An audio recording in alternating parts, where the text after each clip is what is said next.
Good morning, my dear students. How are you all? Hope you are all good and fine. So, in the last class, we were discussing about the water cycle. हम last class में water cycle के बारे में discuss कर रहे थे.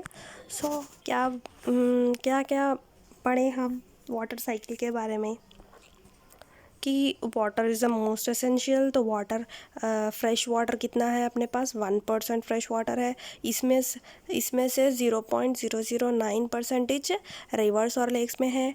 1/4 of this 1% में से फिर पाव कितना है? ग्राउंड वाटर में है.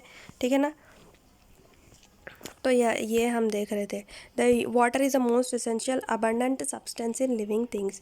The human body for example is compose of about 70% water. ठीक है ना. Human body is compose of 70% water. Together water participates in many biochemical mechanisms including photosynthesis. Water बहुत एसेंशियल पार्ट है.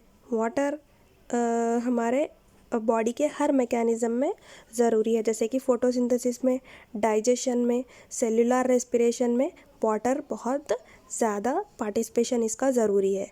It is also the habitat for many species. ठीक है ना. Yes, बहुत सारे प्लांट स्पीसीज़ के लिए हैबिटेट है ये वाटर. एनिमल्स के लिए हैबिटेट है, माइक्रो ऑर्गेनिजम्स के लिए. And it participates in the cycling of materials used by living things. So it is important that we protect our water resources. तो ऑलमोस्ट बहुत सारे ऑलमोस्ट हर ऑर्गेनिज़म के और के लिए ये वाटर जो है ना बहुत ज़्यादा इम्पॉर्टेंट है. बिना वाटर के लाइफ हमारी कुछ भी नहीं है. So we have to protect our water resources. Water evaporates from the water bodies in the form of water vapour. तो जो भी वाटर बॉडीज़ है, जैसे कि लेक्स है, सीज़ है, रिवर्स है, ओशंस है, इसमें से वाटर कैसा एवापरेट होता? इन the form of water vapour. जब एक्सेस धूप है, जब एक्सेस हीट है, तो ये हीट से वाटर क्या हो जाता है? सरफेस वाटर पूरा एवॉपरेट हो जाता वाटर वेपर के फॉर्म में, यानी गैशियस फॉर्म में ऊपर आसमान की तरफ ट्रैवल करता. And subsequent condensation of this water vapour leads to rain. अब फिर से एक बार गैसियस फॉर्म में इन्हें क्लाउड्स में जाके सेटल होने के बाद क्लाउड्स में कंडेंसेशन होता. कंडेंसेशन यानी जहाँ पर गैशियस स्टेट लिक्विड में चेंज होता. अब वाटर वेपर यानी गैसियस स्टेट में है ना, जब कंडेंसेशन हो रहा तो वहाँ पे फिर से वाटर वेपर वाटर बन जाता. वाटर बन के फिर बारिश के रूप में हमारे फिर से नीचे अर्थ में अवेलेबल रहता. ठीक है ना. The whole process in which water evaporates and falls back on the surface of the earth as rain and other forms of precipitation, including its flow from land into the sea or oceans via several routes like rivers, groundwater channels, etc. is known as a water cycle. ये water cycle का definition है. देखो क्या ये जो whole process है, जो भी water evaporate हो रहा, वाटर सरफेस से एवापरेट हो रहा, फिर ऊपर क्लाउड्स में जाके सेटल हो रहा, फिर वहाँ पर कंडेंसेशन हो रहा, फिर लिक्विड फॉर्म में चेंज होके फिर से नीचे रेन के फॉर्म में सी ओशंस में फिर से फिल हो रहा. ये प्रोसेस को वाटर साइकिल बोलते. So this cycle is not a straightforward and simple as this statement seems to imply. अब बोलने में कितना सिंपल दिख रहा, वाटर एवापरेट हो रहा, जाके सेटल हो रहा, फिर से बारिश हो रही, फिर सीज़ और रिवर्स और लेक्स भर जा रहे, फिर से वाटर एवापरेट होता. तो ये वाटर साइकिल जितना हम आसानी से बोल रहे हैं ना, इतना ईजी नहीं है. All the water that falls on the land does not immediately flow back into the sea. ठीक है ना. तो जो भी वाटर फॉल हो रहा लैंड के ऊपर, it does not flow back into the sea. Some of it sinks into the soil and becomes part of the underground reservoir of fresh water. Some of this underground water finds its way to the surface through springs, or we bring it to the surface for our use through wells or tubewells. Water is also used by the terrestrial animals. Terrestrial animals बोलते कौन? Those who live on land. जो land पे रहते हैं वो organisms को terrestrial organisms बोलते हैं. And plants for various life processes. Water provides hydrogen and oxygen that form integral part of basic organic compounds of life. Water क्या क्या provide करता? हाइड्रोजन प्रोवाइड करता और ऑक्सीजन.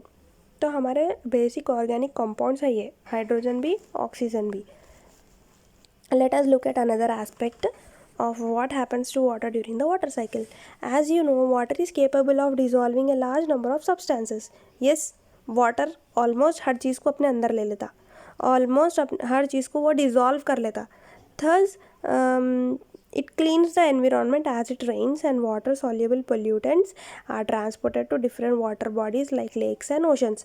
आप सपोज कोई जगह से अगर हार्मफुल केमिकल्स रिलीज हुए तो ऐसे केमिकल्स रहते जो वाटर में मिल जाते यानी डिज़ोल्व हो जाते। जैसे अपन पानी में शक्कर डाला तो कैसा शक्कर मिल जाती, तो वैसे थोड़े हार्मफुल पोल्यूटेंट्स भी रहते जो वाटर से इजीली डिज़ोल्व हो जाते।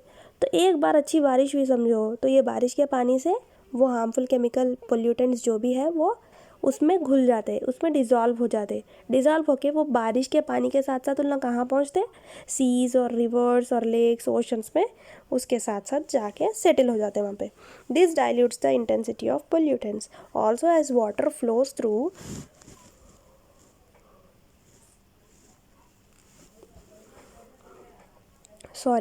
also as water flows through or over rocks containing soluble minerals, some of them get dissolved in the water. Thus, rivers carry many nutrients from the land to the sea, and some of these are used by the marine organisms, and rest of these get deposited, which takes a longer time to cycle completely through the system. ठीक है ना। तो ये जो भी reverse क्या करते हैं, और रिवर्स के अंदर बहुत सारे न्यूट्रिएंट्स रहते हैं, ठीक है ना। Some of these are use by, जो भी न्यूट्रिएंट्स है सी के अंदर वो उसके अंदर के ऑर्गेनिजम्स यूज़ कर ले रहे। On the other hand, it creates troubles as well.